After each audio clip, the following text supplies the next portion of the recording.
Good morning, class 12th. I am Aishi Gaur from Galaxian International School, and today we are starting new chapter, that is chapter 3, classification of elements and pre- uh, periodicity for properties. तो सबसे पहले हम लोग ये बोलते हैं कि classification of element करने की ज़रूरत क्या पड़ी हम लोग को, why what is the need for classification of elements. तो क्या हुआ था कि इस जो हमारा पीरियोडिक टेबल है या फिर इस क्लासिफिकेशन में हमको अराउंड 200 ईयर्स लगे हर चीज़ को परफेक्टली उसके प्लेस पे स्टेबल करने के लिए। तो क्या हुआ कि जब हमारा 18,000, ठीक है, 18,000 में क्या हुआ, सी हमारा कितना निकला था, 31 एलिमेंट्स ही फाइंड हुए थे हमारे। देन 65 में 63 एलिमेंट्स हुए थे, एंड 2016 तक 118 एलिमेंट्स आप लोगों भी पढ़ते हैं और भी डिस्कवर्स हो चुके हैं, बट इतने आप क्या करते हो, इतने अभी आप पढ़ते हो, ठीक है। ये अभी आपके 118 एलिमेंट्स आप पढ़ते हो। तो क्यों? क्योंकि क्या हुआ कि difficult to individually study the chemistry of element and its compound. क्योंकि क्या होता है, अगर हर चीज़ शफल रहे, ठीक है, तो क्या होता है, उसे पढ़ने में हमको थोड़ा सा प्रॉब्लम होती है। बट लेकिन अगर कोई भी चीज़ सिस्टमेटिकली अरेंज कर दिया जाए, ठीक है, एक किसी के रेफरेंस में उसको अरेंज कर दिया जाए, जैसे कि आपका एटॉमिक मास से या फिर एटॉमिक नंबर से, अगर इस रेफरेंस से हम लोग किसी भी चीज़ को क्या करते हैं, अरेंज कर ले, तो it become easy for us to study, ठीक है। सेम जैसे कि अगर आप ये लीजिए कि 2 ब्रदर्स हैं, उनकी 2 अलग अलग अलमीरा है, तो क्या है और उसमें डिफरेंट डिफरेंट रैक्स है, डिफरेंट डिफरेंट सेल्स है। आपने क्या करा, हर एक चीज़ को, ठीक है, अकॉर्डिंग टू आपकी नीड की डेली यूज़ की, इसको अलग सेल्फ में रख दिया, देन किसी चीज़ को अलग सेल्फ में, तो ईजी टू फाइंड भी है। और आपको अगर जब ज़रूरत पड़े अर्जेंटली, तो आप क्या कर सकते हो, उसको एक जगह जाके इजीली निकाल सकते हैं।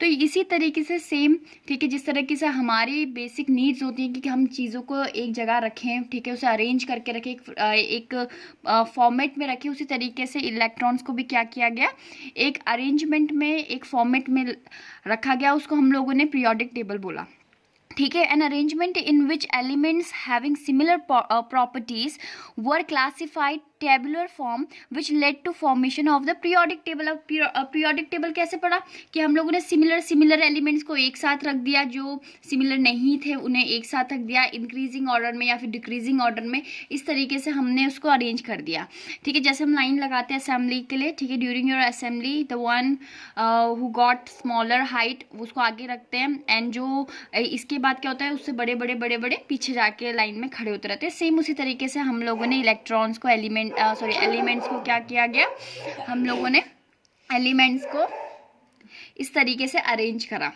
ठीक है। अब अगर मैं बोलूँ तो क्या है आपका, डिमिट्री मेंडलीव ने आपका क्या दिया था, आपका जिसको हम फादर ऑफ पीरियोडिक टेबल भी बोलते हैं, ठीक है। और इन्होंने क्या किया था आपका, इन्होंने एटॉमिक मास के बेस में अरेंज किया था, ठीक है। लेकिन ये क्या हुआ, आगे जाकर ये थोड़ा मतलब कि अपने आप को प्रूफ करने में सक्सेस नहीं रह पाए। इसके लिए क्या हुआ, फिर इनका 70% तो अभी भी इन्हीं का यूज़ होता है मॉडर्न पीरियोडिक टेबल में कॉन्सेप्ट। लेकिन जो आपका बाकी का बचा है उसमें क्या किया गया, न्यू साइंटिस्ट ने आके रिसर्च करी, और इसके बाद सबकी रिसर्च के बाद एक आपके पास जो आज का मॉडर्न पीरियोडिक टेबल है वो आया, ठीक है। तो इसके बाद हम लोग क्या पढ़ेंगे कि explain discovery of atomic number. अभी का जो है आपका पीरियोडिक टेबल, जो मॉडर्न पीरियोडिक टेबल है, वो एटॉमिक नंबर के बेस पे हम लोगों ने क्या किया है, उसमें सारे एलिमेंट्स को क्या करा, डिस्ट्रीब्यूट किया है, ठीक है। एंड मॉडर्न पीरियोडिक टेबल की किस तरीके से फॉर्मेशन हुई। तो जो एटॉमिक नंबर वाला कॉन्सेप्ट दिया था आपके पीरियोडिक टेबल के लिए, वो हेनरी, ठीक है, मॉसले ने दिया था, जिन्होंने एक्सरे एक स्पेक्ट्रोस्कोप या फिर स्पेक्ट्रोमीटर में क्या किया, उन्होंने ये चीज़ दिखाई, ठीक है। एक्सरे के बेस पे उन्होंने एक एक्सपेरिमेंट कंडक्ट किया। तो वो एक्सपेरिमेंट क्या था आपका, उस एक्सपेरिमेंट में क्या, एक एलिमेंट लिया उन्होंने, बारी बारी में से सारे एलिमेंट्स लिए, उसमें से एक इलेक्ट्रोमैग्नेटिक रे को क्या करा, पास करवाया, जिसमें से एक एक्सरे निकली, ठीक है। और उसकी उन्होंने क्या करी, वेवलेंथ फाइंड करी, ठीक है। और जो उसमें जो वेवलेंथ आया आपका लैम्डा जिसको हम बोलते हैं, जो वेवलेंथ आई उसके बेसिस में आपके इलेक्ट्रॉन क्या करने स्टार्ट कर दिए, प्लेस करने स्टार्ट कर दिए। मान लीजिए इलेक्ट्रॉन ए का करा उसका 100 निकला, बी का करा उसका 101 निकला, ठीक है। देन एलिमेंट सी लिया उसका 103। तो उन्होंने एक अरेंज करना, उनकी वेवलेंथ के बेसिस पे उनको अरेंज करना स्टार्ट करा। तो क्या हुआ, उन्होंने एक फ्रीक्वेंसी का एक क्या निकाला, रिलेशन निकाला कि यहाँ पर क्या है, ए जेड माइनस बी का आपका एक इस तरीके का रिलेशन निकला, जहां पर z क्या है, किसके इक्वल है, आपका number of proton in the element, कितने ज्यादा प्रोटॉन है आपके किसमें, एलिमेंट में। ठीक है। तो यहाँ पर क्या देखेंगे, यहाँ पर एक ग्राफिकल रिप्रेजेंटेशन दी गई जिसमें कि आपका यहाँ पर Y axis and X axis से, ठीक है, जो आपका ये था z क्या है यहाँ पर आपका number of proton in an electron, और ये इसकी वेवलेंथ, ठीक है, कितनी वेवलेंथ निकली।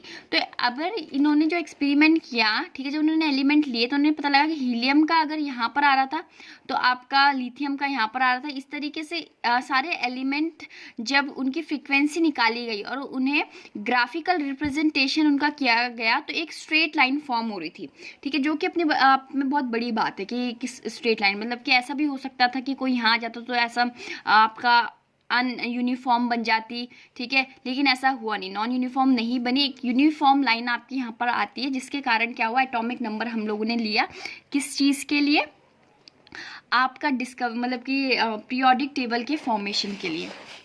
देन अगर हम पढ़े तो मॉडर्न पीरियोडिक टेबल जो फॉर्मेशन हुए उसमें आपके मॉसले ने क्या बोला, उन्होंने बोला कि जो भी हमारा पीरियोडिक टेबल होगा उसमें एटॉमिक नंबर का कॉन्सेप्ट लगेगा एटम्स के लिए, ठीक है, एटॉमिक नंबर इंक्रीजिंग डिक्रीजिंग, इस बेस पे हम लोग पीरियोडिक टेबल को बनाएंगे।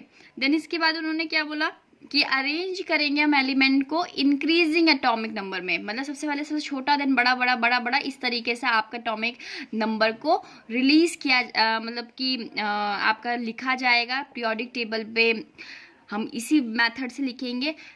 लेकिन हम कौन सा मेथड यूज नहीं करेंगे, मेंडलीव का। और मेंडलीव ने किसके बेस पे दिया था, आपका एटॉमिक मास के बेस में, जो भी उन्होंने क्लासिफिकेशन किया था हम उसके बेस पे क्लासीफाई नहीं करेंगे। अब हम लोग न्यू कॉन्सेप्ट यूज करें, दैट इज एटॉमिक नंबर, ठीक है। इसके बाद क्या हुई, जब हमने ऑर्गेनाइज किया तो हमें क्या पता चला कि the periodic table is arrange in an order of increasing atomic number, ठीक है, इंक्रीजिंग एटॉमिक नंबर पे मॉसले ने बोला था, तो हमने इंक्रीजिंग एटॉमिक नंबर पे देखते हैं कि आजकल जो भी हम पढ़ रहे हैं, ठीक है, पीरियोडिक टेबल वो इंक्रीजिंग है, उसमें एटम सबसे क्या नाम है, एटॉमिक नंबर पहले सबसे छोटा होता है, तो फिर बड़ा बड़ा बड़ा होता जाता है। हॉरिजॉन्टल जो लाइंस होती है, हॉरिजॉन्टल लाइंस क्या आपकी दिखाती है, पीरियड्स को शो करती है, और कितने पीरियड है, 7 पीरियड होते हैं, ठीक है। और जो वर्टिकल लो है आपकी, वर्टिकल लो जो होती है रॉ जो होती है आपकी, ठीक है, उसको हम क्या बोलते हैं, हम उसको ग्रुप बोलते हैं। इतना समझ में आ गया, ठीक है। तो देयर आर 18 ग्रुप्स, ठीक है, 18 ग्रुप्स होते हैं, और कितने पीरियड होते हैं आपके, 7 पीरियड होते हैं। तो हम प्रेजेंट फॉर्म में क्या बोलेंगे, ठीक है, प्रेजेंट फॉर्म में हम जो डेफिनेशन पढ़ते हैं, ठीक है, पीरियोडिक टेबल में, तो उसमें क्या बोला है कि element with similar chemical property, ऐसे एलिमेंट जिनकी केमिकल प्रॉपर्टी क्या है आपकी सिमिलर है, ठीक है, occur at regular periodic in order of increasing atomic number, मतलब ऐसे क्या नाम है, ऐसे एलिमेंट जो आपके सिमिलर, इनकी जिनकी क्या प्रॉपर्टी सिमिलर है, ठीक है, उनको हमने अरेंज किया है एक साथ। लेकिन उसमें से भी क्या, जिसका सबसे छोटा होगा सबसे पहले आएगा, hydrogen helium lithium barium boron carbon, इस तरीके से आपको ये याद भी करने हैं, ठीक है, वो सबसे पहले आएगा, देन लास्ट में उसके बाद उससे बड़ा उससे बड़ा उससे बड़ा, हम इस तरीके से अरेंज करेंगे। तो इस बेस पर ही आपका क्या हुआ है, मॉडर्न पीरियोडिक टेबल फॉर्म हुआ है। एंड ये ह्यूमन काइंड के लिए बहुत ज़्यादा इम्पॉर्टेंट आपकी डिस्कवरी हुई है, ठीक है। आज हमारी जितनी भी केमिस्ट्री है, फिजिक्स है, ठीक है, जो भी है साइंस, वो इसके कारण बहुत ज़्यादा ईजी हो चुकी है, क्योंकि ये शफल फॉर्म में नहीं है। हमें एक पूरा 200 ईयर्स जितनी भी मेहनत थी उसे एक टेबल पे लाकर, एक टैबुलर रिप्रेजेंटेशन में लाकर दे दिया गया है। एंड नाउ हमको क्या करना है, बस उसको याद करना है। तो अब आप क्या करेंगे, this is your homework that you have to learn the periodic table. And इसको याद करने के लिए कुछ ट्रिक्स भी होती है, you can use them but you have to learn them. Thank you class, be happy and be safe.